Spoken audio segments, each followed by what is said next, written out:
ബസേലിയസ് പൗലോസ് second college Perumadam ഉന്നത വിദ്യാഭ്യാസ രംഗത്ത് മികച്ച ഗുണനിലവാരം പുലർത്തി Malankara Jacobite Syrian Christian education ട്രസ്റ്റിന്റെ കീഴിൽ പ്രവർത്തിക്കുന്ന വിദ്യാഭ്യാസ സ്ഥാപനം. ഓൺലൈൻ തട്ടിപ്പിലൂടെ മൂവാറ്റുപുഴ സ്വദേശിക്ക് നഷ്ടമായത് 1/2 കോടിയിലധികം രൂപ. ഷെയർ മാർക്കറ്റിൽ ഇൻവെസ്റ്റ് ചെയ്താൽ വൻ ലാഭം ലഭിക്കുമെന്ന് വിശ്വസിപ്പിച്ചാണ് പണം തട്ടിയത്. ഓൺലൈൻ തട്ടിപ്പിലൂടെ മൂവാറ്റുപുഴ സ്വദേശിക്ക് 1/2 കോടിയിലധികം രൂപ നഷ്ടമായി.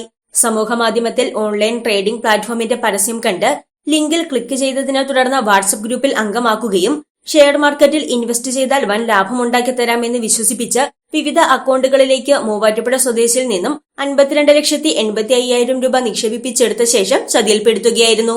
മൂവാറ്റുപുഴ സ്വദേശിയുടെ പരാതിയിൽ മൂവാറ്റുപുഴ പോലീസ് കേസ് രജിസ്റ്റർ ചെയ്ത് അന്വേഷണം ആരംഭിച്ചു. ഇൻസ്പെക്ടർ ബേസിൽ തോമസിന്റെ നേതൃത്വത്തിലാണ് അന്വേഷണം നടത്തിവരുന്നത്. News desk Muvattupuzha news. അഹല്യയിലെ വിദഗ്ധരായ ഡോക്ടർമാരുടെ ചികിത്സ കൊണ്ട് എനിക്ക് എന്റെ കാഴ്ചശക്തി പൂർണ്ണമായും തിരിച്ചു കിട്ടി. ഇപ്പൊ എനിക്ക് ഈസിയായി വായിക്കാം. നേത്ര സംരക്ഷണത്തിന് നമ്മുടെ Ahalya. Ahalya foundation eye hospital, കേരളത്തിൽ എല്ലായിടത്തും.